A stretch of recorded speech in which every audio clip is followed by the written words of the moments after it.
Saúdo os irmãos com a paz do Senhor Jesus Cristo. Me chamo João Aristide. Gostaria de pedir aos irmãos que venham a se inscrever no canal, venham deixar seu like, seu comentário e compartilhe em nome de Jesus Cristo.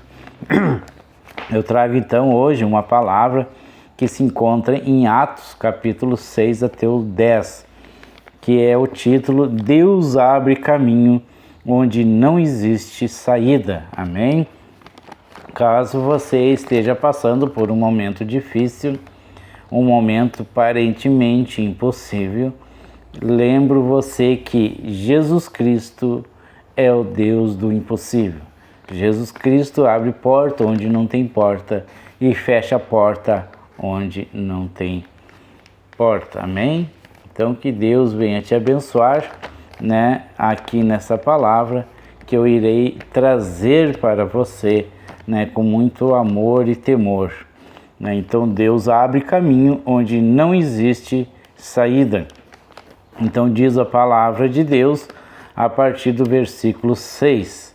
Na noite anterior ao dia em que Herodes ia apresentá-lo ao povo, Pedro dormia entre dois soldados preso com duas correntes sentinelas. Junto à porta guardavam a prisão, eis que, porém, que sobreveio um anjo do Senhor e uma luz iluminou a prisão. O anjo tocou no lado de Pedro e o despertou, dizendo: levante-se depressa.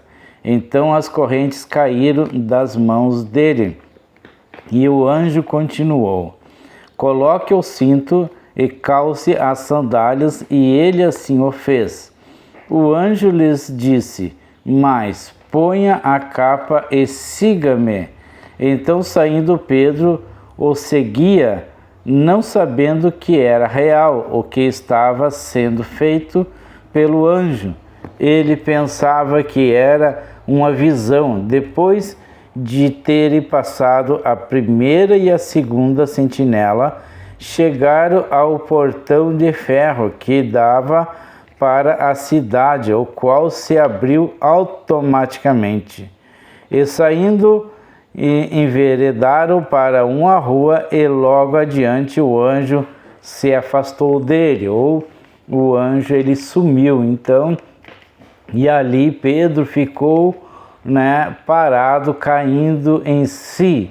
Então ele percebendo ali que o que tinha acontecido era real.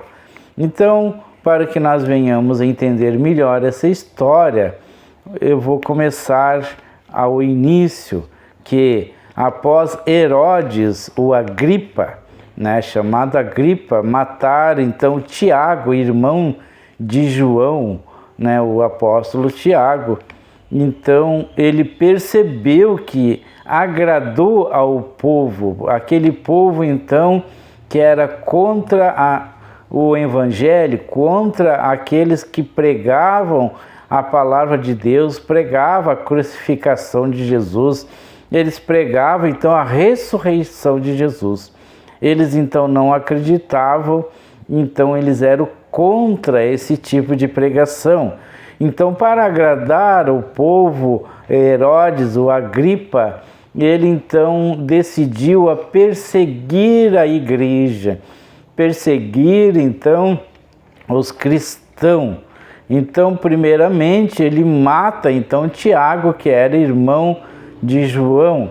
Então, agora nessa perseguição, ele consegue então prender Pedro, então na época então das festas de pães asmo, então após a Páscoa, então Pedro ele seria morto, mas mesmo Pedro, sabendo que ele seria morto, ele estava então em paz. Diz a Bíblia que ele estava em paz, ele estava dormindo em paz. Então isso ele nos ensina então que até os grandes homens de Deus podem sofrer então perseguição e até morrer pela fé em Jesus Cristo. Então aqui Pedro, ele fica sob forte vigilância, né? Havia então 4 escolta e 4 soldados, totalizando 16 soldados, todos eles ali para cuidar, para que Pedro não fugisse. Então ainda Pedro estava acorrentado, além dos soldados que cuidava Pedro. Então aquele soldado, eles estavam ali não para proteger Pedro, eles estavam ali para que Pedro não fugisse. Então não havia nenhuma possibilidade nenhuma de fuga de Pedro, né? Então, porém, enquanto então Pedro estava preso, né, a igreja estava orando. Vejamos aqui a importância da oração. A igreja orava por Pedro, orava pela libertação de Pedro. Então, quando existe então essa oração, move então o coração de Deus, move então a misericórdia e o amor de Deus.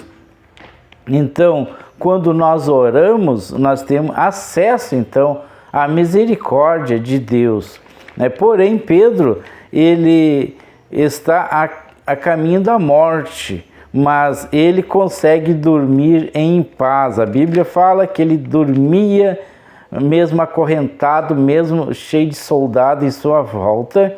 Pedro dormia em paz, mostrando então a confiança que ele tinha em Deus. Pedro, então, ele era um dos discípulos que andava com Jesus. Ele andou 3 anos com Jesus. Pedro, ele era um pescador, e pescador se tornou então um discípulo. Jesus chamou ele para segui-lo, ele seguiu. Após a morte e a ressurreição de Jesus, que Jesus subiu ao céu, Pedro então ele se torna um apóstolo de Deus. Então aqui ele está confiante, né? Está confiante em Deus, ele está tranquilo, está em paz, né? Isso nos ensina então que mesmo ao meio da crise, podemos então confiar e descansar em Deus. Então Deus agiu e enviou então um anjo. E Pedro diz então que ele viu uma grande luz que brilhava toda aquela cela do qual ele estava preso, toda aquela prisão. Não, então ele estava então preso, e o anjo então toca no ombro de Pedro e fala para Pedro: coloca o seu cinto, coloque então a sua capa e tuas sandálias, né? E nesse momento que o anjo toca em Pedro, as correntes elas caem. Então não tem corrente que Deus não possa quebrar. Então Pedro, ele é livre após esse momento, e o anjo mandou então que ele vestisse as suas vestes, né? Então o impossível ali acontece, e as portas daquela prisão, ela começa então a se abrir, inclusive uma porta grande de ferro, né? Não existe porta fechada que Deus não possa abrir. Se você está esperando, aguardando uma porta e essa porta está fechada, creia que Deus é possível que Deus então ela abra essa porta para você. Então o anjo leva Pedro para fora daquela prisão, né? E Pedro então ele acha que aquilo não era apenas uma visão. Ele não percebe que aquilo era real, né? Mas às vezes Deus ele responde às nossas orações que nós nem percebemos que Deus ele ouviu as nossas orações, ou não acreditamos então naquele milagre. Mas Deus ele é soberano sobre todas as coisas e não tem impossível para Deus. Então nem prisão, nem nenhuma circunstância, nenhum obstáculo impede então o agir de Deus, né? Então o poder de Deus, ele abre então caminho onde não existe saída, né? Se você se encontra nesse momento sem uma saída, Deus, ele é o Deus do impossível. Não existe para Deus, né, uma porta que ele não possa abrir, né? Então o poder de Deus, ele abre caminho onde não existe saída. Eu deixo então essa palavra para os irmãos meditarem, né, e crendo então no impossível para Deus. O que Deus fez no passado, ele ainda faz nos dias de hoje. Amém? Glória a Deus, que Deus venha te abençoar nesse dia. Em nome de Jesus Cristo. Amém.